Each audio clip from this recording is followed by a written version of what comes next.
Shalom, selamat Natal, salam sehat, dan salam sejahtera bagi kita semua. Bapak Ibu yang Tuhan kasihi dimanapun kita berada, damai Natal senantiasa beserta dengan kita. Pada saat ini kita akan mendengarkan kebenaran firman Tuhan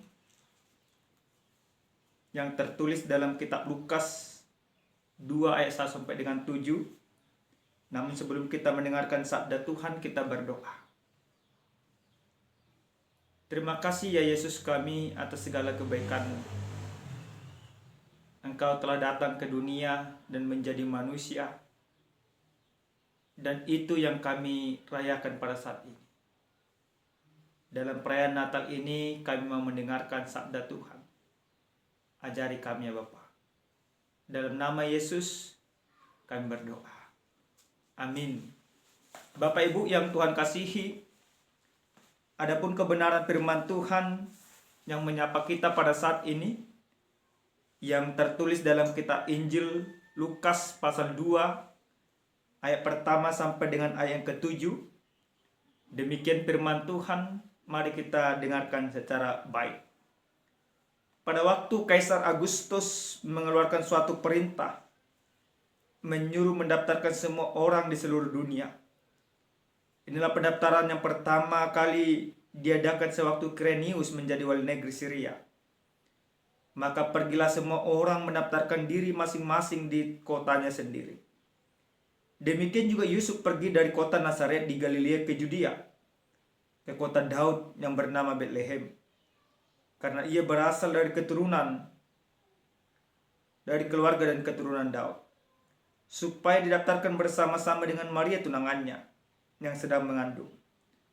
Ketika mereka di situ, tibalah waktunya bagi Maria untuk bersalin.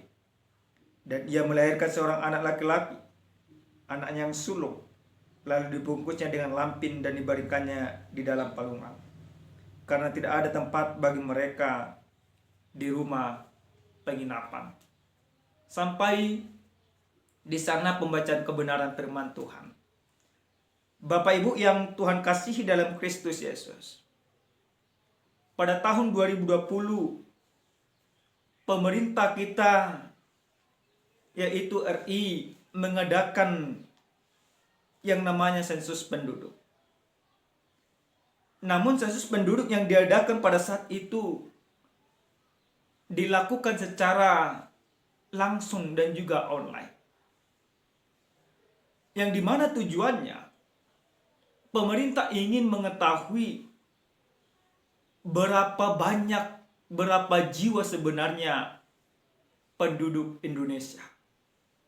Dan akhirnya dapat disimpulkan pada saat itu penduduk Indonesia kurang lebih 285 juta jiwa.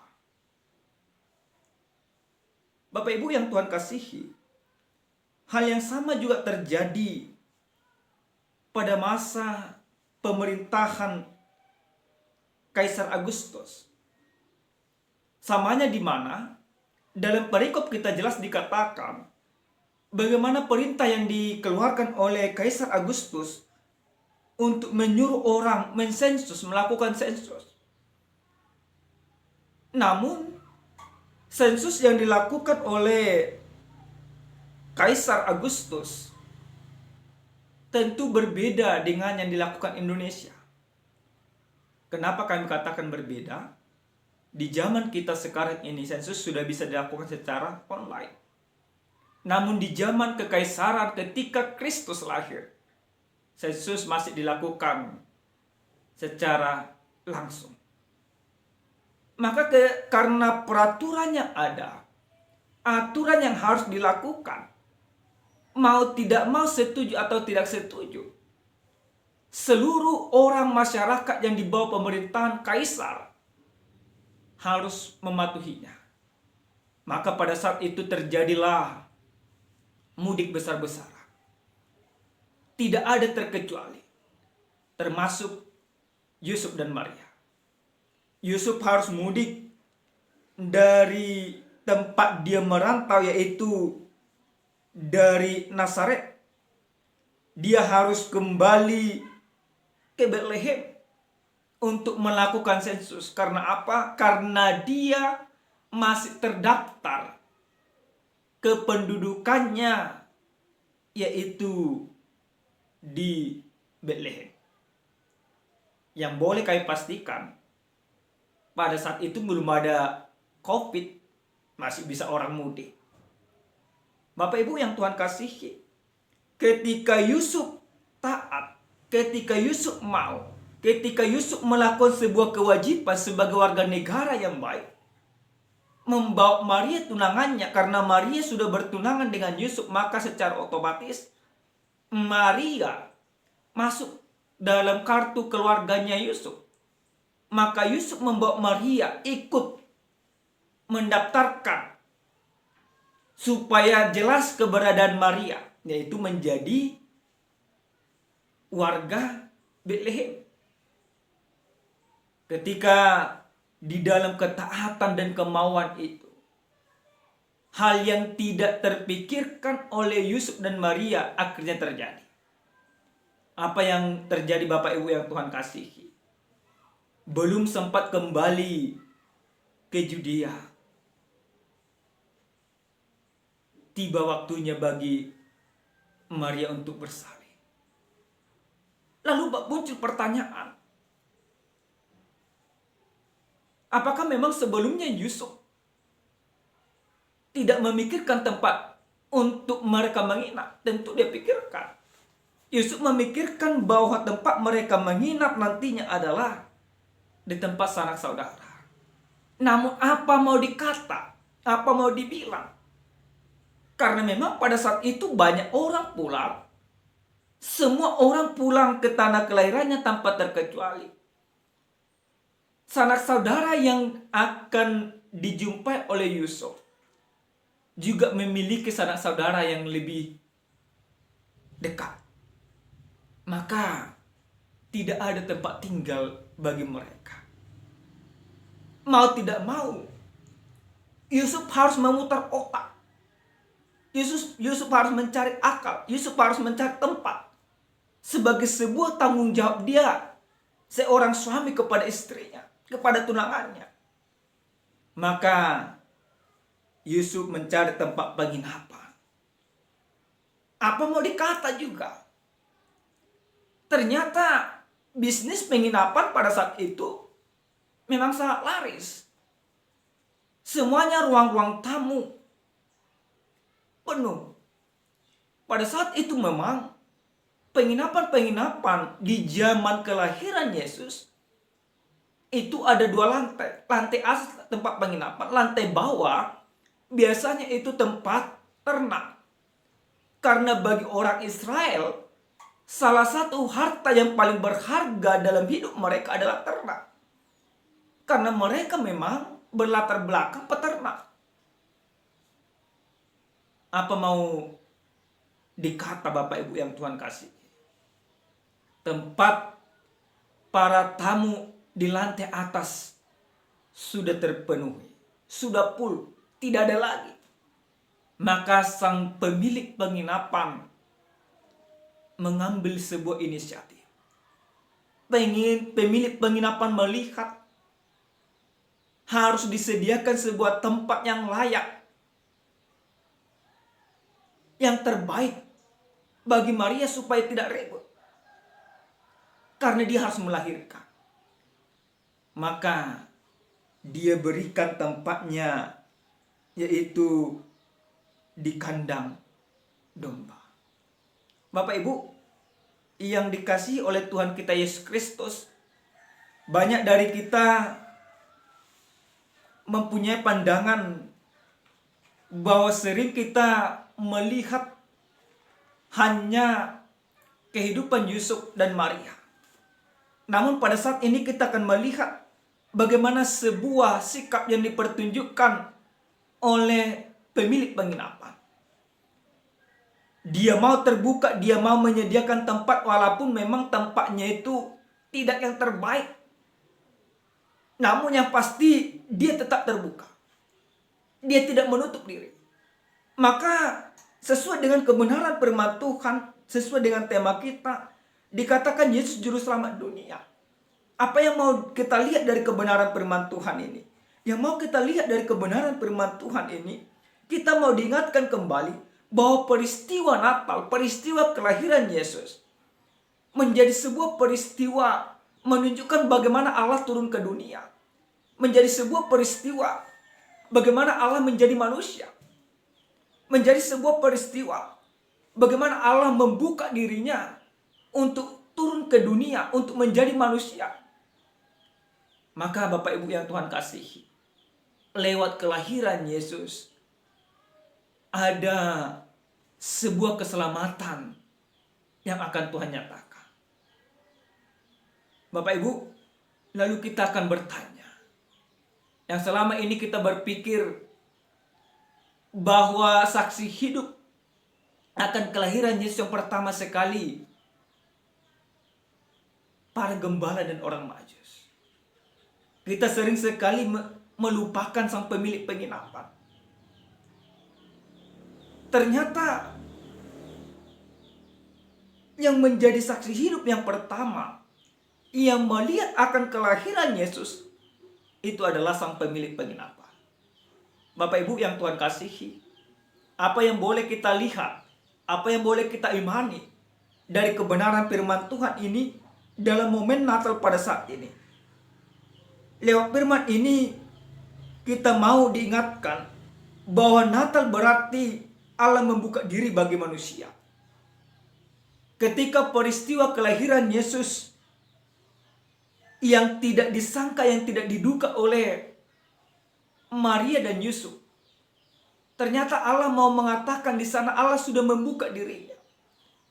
Keterbukaan diri Allah itu nampak lewat kelahiran Kristus. Kenapa Allah mau membuka dirinya?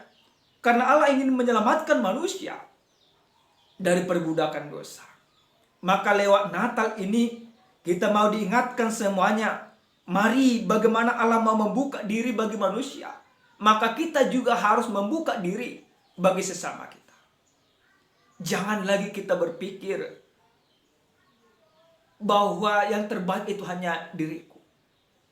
Tetapi Allah mau membuka dirinya, dia mau menjadi manusia.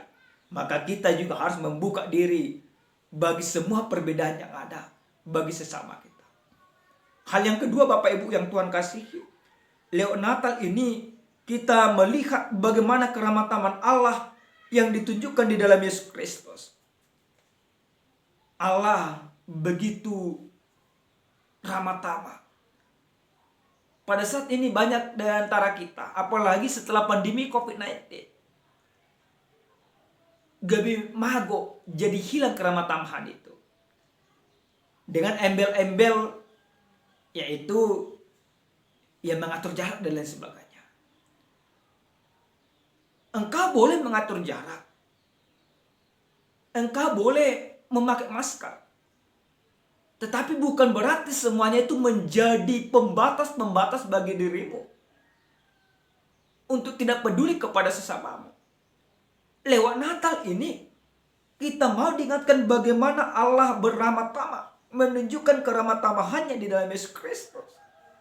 Maka kita juga harus menunjukkan keramah tamahan kita kepada sesama kita.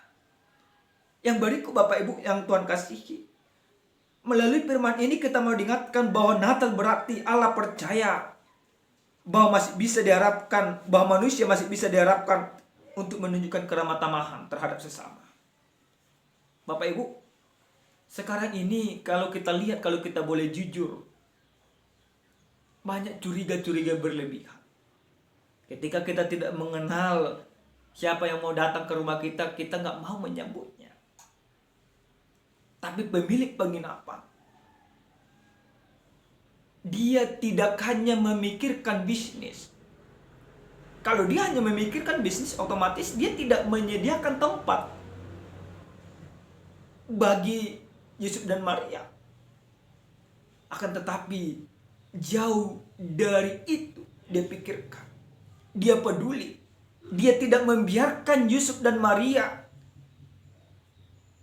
untuk melahirkan di jalan. Dia tidak membiarkan bayi Yesus itu lahir tanpa ada tempat. Sekalipun tempat yang dia sediakan tempat yang paling hina, tetapi masih ada keterbukaan baginya. Maka kita Bapak Ibu yang Tuhan kasihi, sering sekali kita menganggap bahwa diri kita ini hebat. Sering sekali kita menganggap bahwa orang lain hina.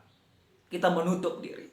Tapi lewat peristiwa Natal ini, kita mau melihat bagaimana Kristus yang lahir memberikan keterbukaan bagi setiap orang. Yang berikut melalui Natal ini berarti keramataman Allah dan manusia bertemu dengan Yesus. Allah yang lahir, dia terbuka. Maka manusia juga terbuka. Maka lewat Natal ini kita diberikan sebuah kesadaran bahwa hidup kita bukan untuk diri kita sendiri. Bahwa hidup kita berarti kita bermakna bagi Allah. Kita bermanfaat bagi sesama. Melalui Natal ini kita mau diingatkan bagaimana Yesus yang lahir menjadi juru selamat dunia. Juru selamat dunia sudah datang. Dan kita katakan bahwa kita sudah diselamatkan. Buktikan semuanya itu lewat perbuatanmu yang benar dalam kehidupan.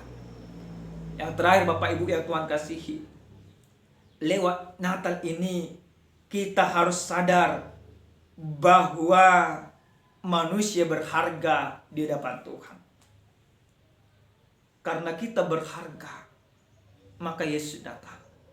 Karena kita berharga, maka dia lahir.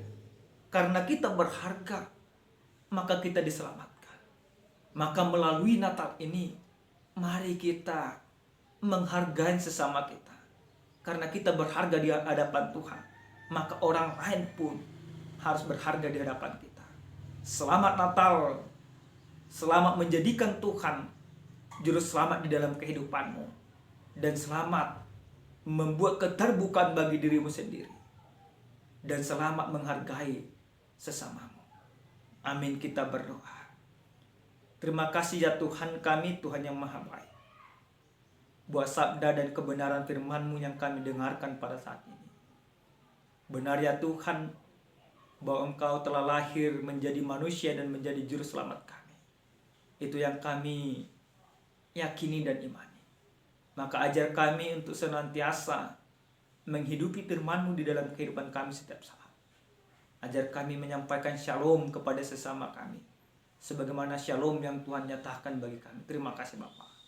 Dalam nama Yesus kami berdoa. Amin. Shalom, selamat Natal. Tuhan memberkati.